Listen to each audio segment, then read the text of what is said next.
토트넘, 손흥민, 아홉수 2개를 동시에 해결하면서 극적인 역전성을 만들어냈습니다. 여기서 손흥민 선수가 좋은 활약 보여줬었는데 마지막 3경기를 남겨놓고 토트넘이 가져갈 수 있는 희망의 불씨를 손흥민이 당겼습니다.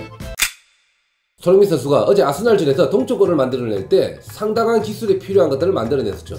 1차적으로 볼이 약간 길었을 때 속도로 다비드 선수를 이겨냈었고, 2차적으로 본인이 가지고 있는 포지션에 좀 유리한 왼쪽으로 가져가면서 각은 잃어버렸지만 여기에서부터 기술이 들어갑니다. 마르티네 골키퍼가 나오면서 없어진 각을 가지고 칩샷을 때려 넣는데 칩샷의 속도는 시속 20km 무조건 미만입니다. 그렇다면 골키퍼는 무조건 막아야 되는 게 정상이잖아요.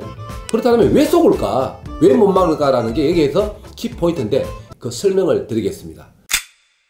자, 공격수가 슈팅을 할 때 보면 자세가 나오는데 골키퍼는 이 자세를 보고서 방향과 속도와 그 예측을 동시에 하게 됩니다. 어제 손흥민 선수가 칩샷을 할 때 속도도 붙어 있고 자세도 불안정한 상태에서는 분명히 강하게 미드 때리는 게 거의 정설인 거죠. 그렇다면 골키퍼는 몸을 날릴 때 천천히 날리면 안 되겠죠. 여기에서 손흥민 선수의 기가 막힌 스킬이 들어가요. 자, 때리는데 볼에 앞에 와서 속도를 줄여서 밑부분을 찍는 거죠. 이럴 때는 속도를 맞추면서 쉐입을 하기 때문에 골키퍼의 몸은 벌써 날라버린 거죠. 그렇다면 공격수가 이 칩샷을 하려면 시속 20km라면 골키퍼한테 읽히면 거의 막히는 거잖아요. 여기에서 공격수와 골키퍼는 심리적인 싸움이 들어가는 겁니다. 골키퍼는 지켜야 될까? 다이빙을 날려야 될까? 공격수는 그대로 밀어 때릴까? 칩샷을 할까?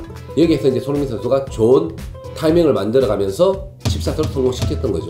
손흥민 선수의 기술이 들어간 칩샷에 대한 설명이었습니다.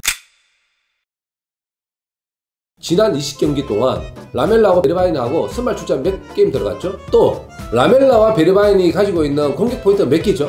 이런 걸 봤을 때 이거는 의상실인 거죠. 손흥민 선수의 입장에서는 기분 안 좋은 거고, 그렇다면 이게 뭘까라고 생각했을 때는 본모스전에 대한 책임을 본인보다는 선수단에 돌렸다 라고 생각되는 거예요. 반대로 이렇게 비교한다면 어떨까요? 솔샤르 감독 어려운 여건 속에서도 맨유 드디어 제대로 가고 있어요. 포그바 그 어렵다고 하던 선수였지만 지금 팀을 위해서 헌신하게 만드는 역할들을 솔샤르 감독이 이끌어냈습니다. 램파드 첼시팀을 이끌고 지금 순항을 하고 있죠. 3위를 지키면서 챔스를 나올 수 있는 가능성을 높이고 있습니다.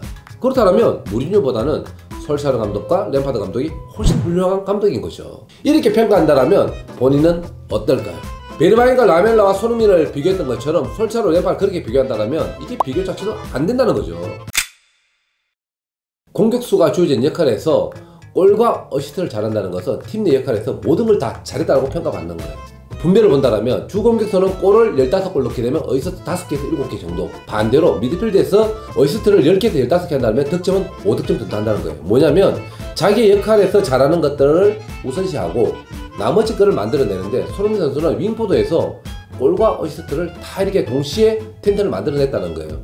아마도 텐텐을 한다면 5대 리그에서 어느 팀에 가든지 주 공격수를 한 자리 할 수 있는 에이스다운 에이스라고 보시면 됩니다. 자, 유로파 리그를 나가게 되면 얻는 것 또한 많겠지만 못 나가게 되면 잃어버리는 것 또한 엄청나게 많습니다. 첫째, 돈 잃습니다. 이 돈은 뭐 어쩔 수 없는 거죠. 프로의 세계에서는 냉정하게 이제 따져봐야 되는데, 기본적으로 출전하게 되면 스폰서나 이런 것들이 다 달라붙어서 그 금액을 이상을 또 찾아갈 수가 있습니다. 두 번째, 선수 잃습니다. 왜 그러냐면 챔스나 유로파를 못 나가게 되면 기존의 그 꿈을 가지고 있는 선수들이 나가는 경우가 있고요. 반대로 보이지 않는 잃어버린 선수들이 있는 것이죠. 왜? 영입하기 위한 선수들이 있는데 챔스나 유로파 리그를 못 나가게 되면 영입을 하기가 힘듭니다. 좋은 선수들은 챔스나 유로파를 나가는 전제 조건 하에 팀을 찾아서 간다는 거죠. 팬심을 잃습니다. 일단 물론 기본적으로 토트넘을 사랑하는 팬들은 그대로 유지가 되겠지만 새로 유입되는 팬들은 아무래도 줄겠죠. 구단의 명예를 잃게 됩니다. 여러분들도 아시다시피 5대 리그 가보면 이 팀이 챔스를 나가느냐 유로파를 나가느냐, 여기에 따라서 그 팀에 대한 존경, 존중, 또 가치, 명예가 함께 따라간다는 거예요. 그렇기 때문에 이 부분은 상당히 중요한 건데, 어쨌든 남아있는 가능성 무조건 승리 거둬서 꼭 이뤄내기를 응원합니다. 손흥민 선수가 이번 시즌 17골을 넣게 됐죠. 남아있는 3경기에서 3골 이상 때려 넣어서 손흥민 선수의 입지가 EPL 전 세계적으로 나아가서 큰 힘이 될 수 있는 그런 손흥민 선수의 활약을 응원합니다. 야, 근데 어저께 게임을 보셨던 분들이 오리에 대한 평가를 아마도 많이 하셨을 거예요. 첫 번째 골, 헤딩 걷어낼 걸 앞에 떨어져서 실수해서 실점하고, 리드를 지키고 있을 때 오리에 선수가 헤드를 해서 상대한테 오히려 어시스트를 해줄 뻔했어요. 이거는 제가 골키퍼를 많이 봤지만 이건 있을 수가 없는 얘기거든요. 아마도 요리스가 어저께 같은 경우에 오리에는 거의 때려잡았어야 되는 거예요. 근데 요리스 선수 아무 제스처도 없었죠. 요리스 일관성 없다. 나 죽는다 너 그냥.